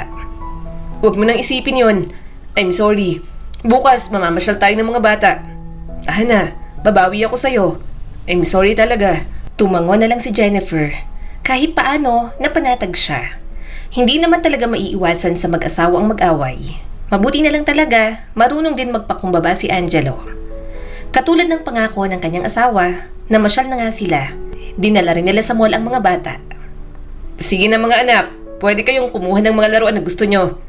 Nakangiting sabi ni Angelo. Nagtalunan naman ang mga bata at pumunta na sa mga gustong kunin na mga laruan. Napansin ni Jennifer na masaya rin si Jasper. Nakita niyang nakangiti nitong tinitingnan ang isang malaking laruang sasakyan. Pero mabilis na nawala ang ngiti nito at bumaba na lang ang tingin sa mga laruang nasa ibaba. Maya-maya kinuha ni Jasper ang laruan na mura at maliit lang, saka ibinigay sa kanya. Ito po ang sa akin, Mama. Lumapit si Jennifer sa kanyang anak. Hindi naman ito ang gusto mo, di ba? Yun ang gusto mo. Bakit hindi mo kinuha? Umiling agad si Jasper. Mahal po yun. Okay na po to sa akin. Napabuntong hininga siya at kinuha ang may kamahalang laruan na gusto nito. Ito ang gusto mo, kaya itong kunin mo. Paano ka mag-e-enjoy na laruin kung hindi mo naman gusto? Napanguso ang kanyang anak. Sabi po kasi ni Ate Christy at ng mama niya mukha daw po akong pera. Mama, ayoko pong tawagin ka po nilang ganun. Saka mahal po kasi yung magandang laruan po. Okay na po ako sa maliit. Umiling si Jennifer at matamang tiningnan ng kanyang anak. Jasper, makinig ka. Huwag kang makikinig sa mga sinasabi ni Marina, okay? Ano bang sinabi ng Papa Angelo mo? Sabi niya, kumuha kayo ng gusto niyong laruan. Kasama ka ron. At huwag kang mag-alala. Hindi magiging mukhang pera ang mama mo dahil lang pumili ka ng mahal na laruan. Huwag mong problemahin yun, anak. Sa mga matatanda lang ang issue namin at hindi ka kasama. Maliwanag ba? Niyakap siya ng kanyang anak. Salamat po, Mama. Basta po, ayoko pong magsabi sila ng bad tungkol po sa'yo. Love na love po kita kaya ayoko pong tinatawag ka po nilang ganon. Hinagod ni Jennifer ang likod ng kanyang anak. Naiintindihan niyang nararamdaman ni Jasper. Parang kahit isang taon na silang kasal ni Angelo, parang hirap na hirap pa rin silang makibagay. At nalulungkot siya dahil kahit bata pa si Jasper, nararamdaman din ito iyon. Ikaw nga po magdala nito? Sabi sa kanya ni Christy at inabot ang maraming laruan na napili nito. Muntik pang mahulog ni Jennifer ang mga yon. Christy, sana kumuha ka na lang ng basket, di ba? Hindi naman siya pinansin ni Christy. Wala siyang nagawa kundi ang kumuha ng mga basket para sa anak ni Angelo. Lumabas pa kasi si Angelo dahil may tumawag na empleyado. Lumingon ulit siya kay Jasper. Anak, kuha ka pa ng gusto mong laruan. Umiling naman ito habang yakap ang gustong-gusto nitong laruan. Okay na po ako rito, Mama. Masaya na po ako sa isang laruan lang. Napangiti si Jennifer. Hindi rin talaga maluho ang anak niya. Madaling maka-appreciate ng mga bagay si Jasper. Yon ang isa sa mga bagay na ipinagmamalaki niya sa kanyang anak. At kahit isang beses, hindi niya ito nakitang pumatol kina Christy at Zoe. Kahit madalas pa itong inaaway, tumatahimik lang. Marunong kasi itong rumespeto ng mga babae. Pero minsan, kapag talagang dehado na si Jasper, gusto niya rin namang lumaban na ito. Madalas talagang pinapalagpas niya ang kabastusan ng mga anak ni Angelo. Alam niyang mababait naman ang dalawang bata. Kaso, mukhang binibringwash yata talaga ng maigi ni Marina. Minsan, napapansin niyang wala na sa hulog ang pagsusuplada ng dalawang bata sa kanya. At kung mautusan siya sa bahay, parang kasambahay lang. Iniintindi niya lang dahil gusto niyang makuha ang loob ng mga ito. At mukhang hindi lang yun ang problema. Dahil mukhang may darating pa na mas hindi magugustuhan ni Jennifer. Maagang nagising si Jennifer ng umagang iyon. Kaarawan kasi ng stepdaughter niyang si Christy. Gusto niyang maging espesyal ang birthday ng anak ni Angelo. Lalo na at first time niya roon sa bahay na may isa-celebrate na birthday. Bumili siya ng mga dekorasyon, nagluto ng mga pagkain at nag-bake ng cake. Gusto niyang maramdaman ng kanyang stepdaughter na nag-effort siya para dito. Habang nagmamadali siyang mag-asikaso sa kusina, nakita niyang kumuha ng frosting ng cake si Jasper. Jasper, anak, sabi ko sa'yo huwag mong hawakan ng cake para sa kapatid mo yan. Mamaya pa natin kakainin, okay? Napanguso naman si Jasper pero masunurin itong tumango. Sorry po, Mama. Ngumiti si Jennifer sa anak niya, ngunit hindi niya maiwasang makaramdam ng kaunting stress. May isang ingredient pala siyang hindi nabili. Nako, wala pala akong nabiling liver spread. Naiinis na sabi ni Jennifer sa sarili. Kaya naman, nagdesisyon muna siyang umalis ng bahay at itigil muna ang ginagawa. Kulang din naman kasi ang lobo na nabili niya. Nakukulangan siya sa decoration. Sinama na rin niya si Jasper dahil maiiwan sa bahay mag-isang anak niya. Wala kasi raw ng mag-aama. Pero nang pauwi na sila, natigilan si Jennifer. Mama, hindi ba po sina Papa Angelo po yun sa kapong mga kapatid ko? Bakit kasama po nila si Tita Marina? Tanong ni Jasper habang itinuturo ang mga ito sa isang restaurant. Humigpit ang hawak ni Jennifer sa mga plastic na dala niya. Nakita niya si Angelo, sina Christy at Zoe, pati na si Marina. Napawang nakaupo sa isang mesa sa loob ng restaurant. Nagtatawanan, nag-uusap at nagdidiwang ang mga ito para sa birthday ni Christy. May sarili na pala silang celebration, hindi man lang nila binanggit sa akin. Mahinang sabi ni Jennifer. Humigpit ang hawak ni Jasper sa kanya. Mama, tayo na lang po ang kakain ng cake ni Ate Christy. Saglit na natigilan si Jennifer. Wala man lang nabanggit si Angelo. Bakit hindi nito sinabi sa kanya? Napakurap siya at muling tiningnan ng mga ito. Parang isang masayang pamilya ang mga ito kapag magkakasama. Noon pa man ay sinasabi sa kanya ni Angelo na tapos na ang relasyon nito kay Marina, pero malinaw na may connection pa rin. Hindi matatanggal dahil nga para sa mga bata iyon. Oo anak, tayo na lang ang kakain. Tapos ipamigay na lang natin sa street children ang mga niluto ko. Mahinang sabi ni Jennifer. Matamang tumingin sa kanya si Jasper bago tumango. Okay po mama. Nang sa wakas ay umuwi na ang mag-aama, pilit na lang umiti si Jennifer. Ayaw niyang isipin ang mga ito na may problema sa kanya. Ngunit hindi niya maalis ang pait na nararamdaman. Sinubukan niyang kumilos ng normal, pero hindi niya talaga kaya. Habang lumalalim ang gabi, tahimik na naglilinis ng mga kalat sa kusina si Jennifer. Pinunasan niya ang mga counter at iniligpit ang mga natira pa. Pilit niyang binabaliwala ang mga luhang nagbabadyang tumulo. Ano man ang gawin niya para sa mga anak ni Angelo, parang lagi siyang pangalawa sa imahe na iniwan ni Marina. Hindi niya na talaga siguro mababago pa yon. Honey, bakit ang tahimik mo ngayong gabi? Tanong ni Angelo na puno ng pag-aalala ang boses. May problema ba?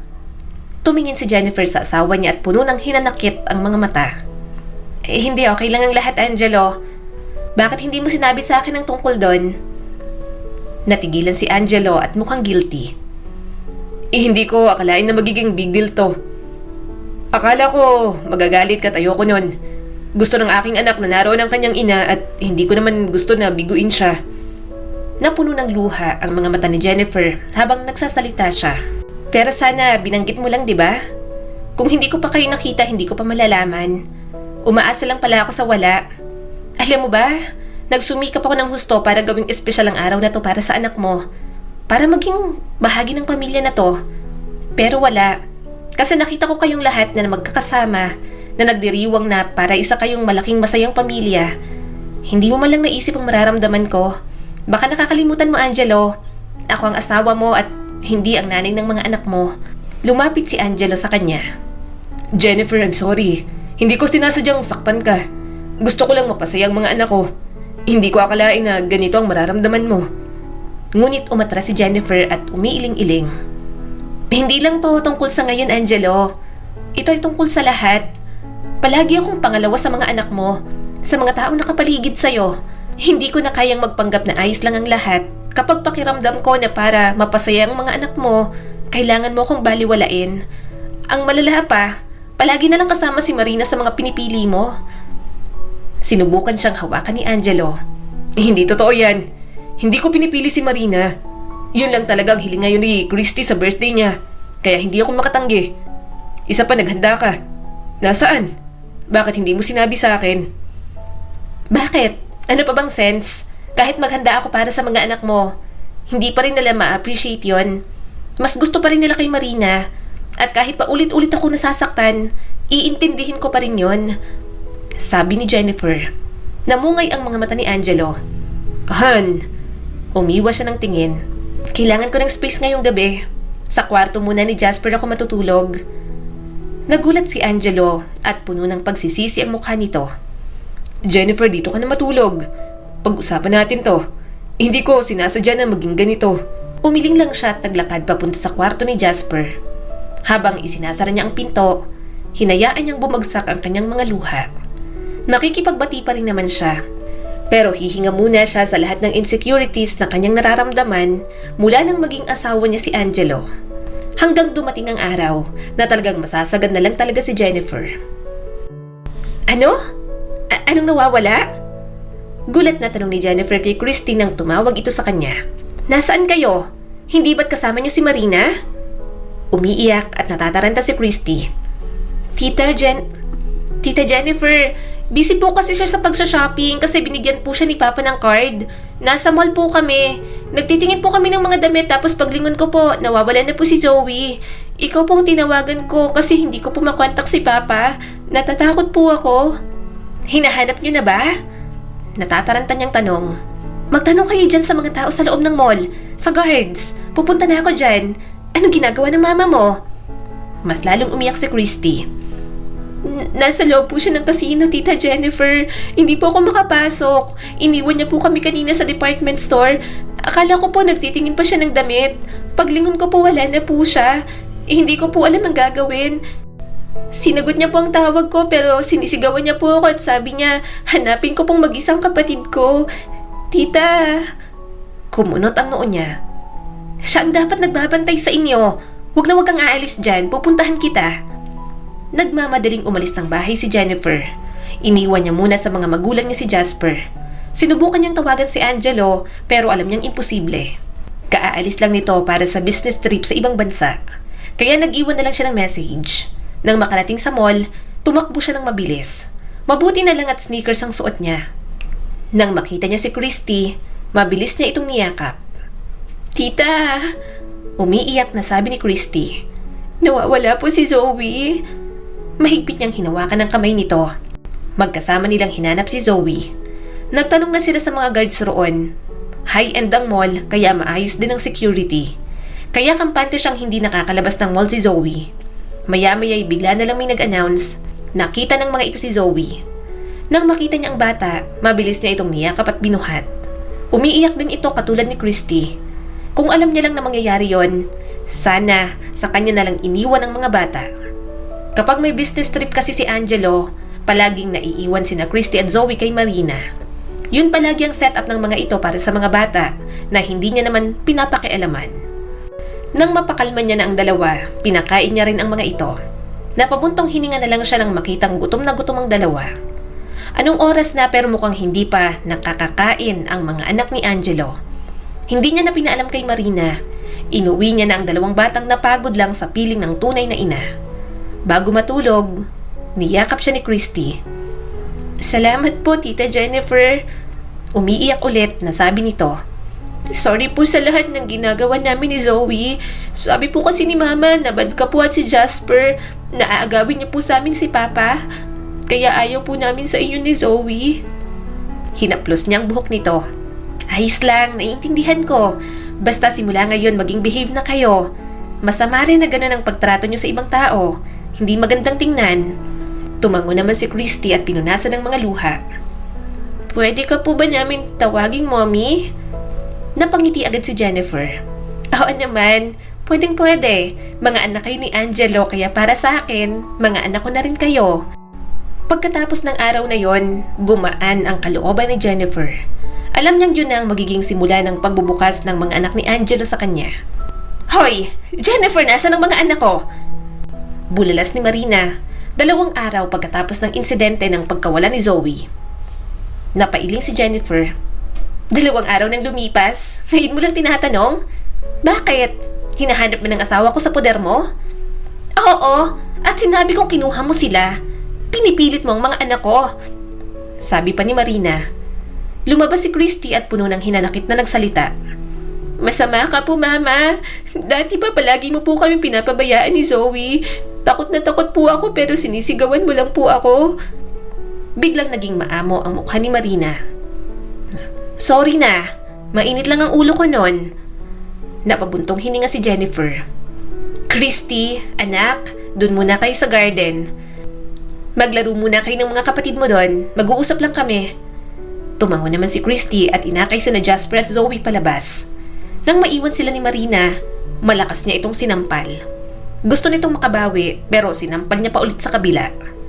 Mabilis niyang kinuha ang dala nitong bag at kinuha ang card ni Angelo na para sa mga bata dapat. Akin na yan! Bulalas ni Marina. Tumawa naman si Jennifer. Kukunin ko. Kasi wala naman sa'yo ang mga bata ngayon. Ayaw nang sumama sa'yo, di ba? Sige, magtapang-tapangan ka pa rito sa pamamahay namin ng asawa ko. Mariing sabi ni Jennifer. Wala akong pakialam sa banta mong agawin si Angelo, pero sa ginawa mo sa mga bata, hindi ko mapapalagpas yon. Paano kung hindi na nakita si Zoe? Sa tingin mo, makakahutot ka pa sa asawa ko? Pasalamat ka na hindi pa kita sinusumbong kay Angelo. Masamang tumingin sa kanya si Marina. Babalikan kita. Humanda ka sa akin. Hindi niya nalang pinansin. Ayaw niya ng stress. Bukod doon, pauwi ng kanyang asawa. Sigurado naman siyang matutuwa ito dahil naging open rin sa kanya ang mga bata sa wakas. Sa mga lumipas na araw, naging masaya sila. Okay naman ang turingan nila bilang pamilya. Pero hanggang hindi talaga natatanggal ang anay sa pamilya, hindi mawawalang problema. Oh, hi ma'am. Papasok po kayo? Nakangiting tanong ng secretary ni Angelo. Tumango naman siya. Oo, maghahatid ng lunch. May ka-meeting ba siya sa loob? Umiling naman ng secretary. Ang alam ko po, wala naman po. Sa kaasawa niya naman po kayo. Bili niya po sa akin. Anytime pwede po kayong mangbulabog sa opisina niya. Natawa na lang si Jennifer. Pero pagpasok niya, tumaas ang kanyang mga kilay nang makita si Marina sa loob. Talagang nakakandong pa sa asawa niya. Gusto niyang mag-isip ng masama. Pero nakita niya agad ang pagtulak ni Angelo at ang iritasyon sa mukha nito. Nang makita siya ng asawa, gulat na gulat itong napatayo. Wala nang pakialam kung bumagsak si Marina sa sahig. Honey, kinakabahang sabi ni Angelo. Ang nakita mo. Tiningnan ni Jennifer si Marina mula ulo hanggang paa. Hiyan na yon? Sa ganitong paraan mo aagawin ng asawa ko? Natakot naman ako. Tumaas ang isang kilay ni Marina. At least, nakadalawang anak kami. Ikaw? Bakit? Nagpapakananay ka ba? Ay bet, kung maghirap tong si Angelo, baka mawalan ka na rin ng pakialam sa mga anak mo. Umalis ka na rito. Sobrang desperada mo na masyado. Hindi ka napapatulan ng asawa ko. Ayaw niya sa mga manloloko. Sabi ni Jennifer. Si Angelo na ang mismong nagbukas ng pinto. Marina, makakalis ka na. Alam ko na rin ang ginawa mo sa anak ko. At hindi ko palalagpasin yon. Ilang buwan ang lumipas pero ngayon ko lang nalaman. Pasalamat ka't hindi nawala si Zoe. Dahil kung nawala siya at hindi na ibalik, hindi kita mapapatawad. At kapag humingi ka pa ulit ng time sa mga anak ko, hindi na kita pagbibigyan. Hindi pwede yan. Ako ang mama nila. Galit na sabi ni Marina. Nasa akin nga sila dapat eh. Mapaklang tumawa si Angelo. Talaga? Ilalaban mo? Sige, tingnan natin kung makukuha mong dalawang bata. Walang ibang nagawa si Marina kundi ang umalis. Alam din naman ito sa sarili na talo ito. Nang maiwan sila ni Angelo, sinubukan siyang hawakan nito. Han, mahinang sabi ni Angelo. Iniwas niya naman ang kanyang braso. Ano, masarap ba nang may kinakandong na ex? Ha? Han naman, naglalambing na sabi pa nito. Napairap naman si Jennifer at hinawakan ang medyo malaki na niyang tiyan. Alam mong medyo stress ako sa pagbubuntis, tapos may ganyan pang Marina. Kakalbuhin ko talaga yung kapag inakit ka pa. Hindi na napigilang tumawa ni Angelo. Hindi na naman ako maaakit ni Marina. Buntis ka na nga oh, asawa pa kita. Kaya wala na akong kawala sa'yo. Hindi ako magpapapansin sa'yo. Mapapahiya sa mga pagtikim ng free taste kung ipagpapalit lang kita ng ganun kadali. Iniba ni Angelo ang usapan at inalalayan siyang makaupo. Anong dala mong lunch? Sana hindi ka na pumunta. Ako na lang ang uuwi. Kahit buntis ka na, hindi pa rin talaga nagbabago ang pagiging maalaga mo. Dahan-dahan naman honey. Mas lalo akong nai-inlove sa'yo. Napairap ulit si Jennifer. Nang bola ka pa, kumain ka na. Maaga kang umuwi mamaya. Huwag ka nang mag-o-overtime. Sunod-sunod ka na sa overtime mo. Kapag umisa ka pa, 1 buwan kang matutulog sa labas. Natawa naman si Angelo habang kumakain. Sinuyo siya ng sinuyo ni Angelo hanggang sa bumigay na rin naman siya. Ganoon ang pagsasama nila. Nag-aaway pero mabilis nagkakabati. Si Marina, hindi na yata talaga mawawala sa mga landas nila. Kahit anong gawin nila, nanay pa rin ito ni na Christy at Zoe. Gayunpaman, Dahil sa matatag na pagmamahal at tiwala nila ni Angelo sa isa't isa, hindi sila natitinag ng mga panggugulo ni Marina. Manggulo man ito, wala na siyang pakialam. Ang mahalaga lang kay Jennifer, masaya na silang nagsasama ni Angelo. Nabigyan niya ng maayos na buhay si Jasper. Natuto siyang magmahal at nagtiwala ulit. Tanggap na siya ng mga bata at nakatira sila sa isang tahanan bilang masaya at buong pamilya. Hangad niyang huwag sanang alisin yon nang may kapal sa kanya. Dahil gustong-gusto ni Jennifer ang buhay niya na wala ng mga kabiguan. Ang kwentong ito ay nagpapaalala sa atin na nabibigo tayo, nahuhulog, at iniisip natin kung magiging tama ba tayo para sa ibang tao. Ngunit kapag nakita na natin ang mga bagay o tao na para talaga sa atin, parang bumubulong na lang ang may kapal na ito ang dahilan kung bakit kailangang mangyari ang lahat. Muli, ito po si Skylar Guro at sana'y may bago na naman kayong natutunan sa kwento natin ngayon. Maraming salamat po.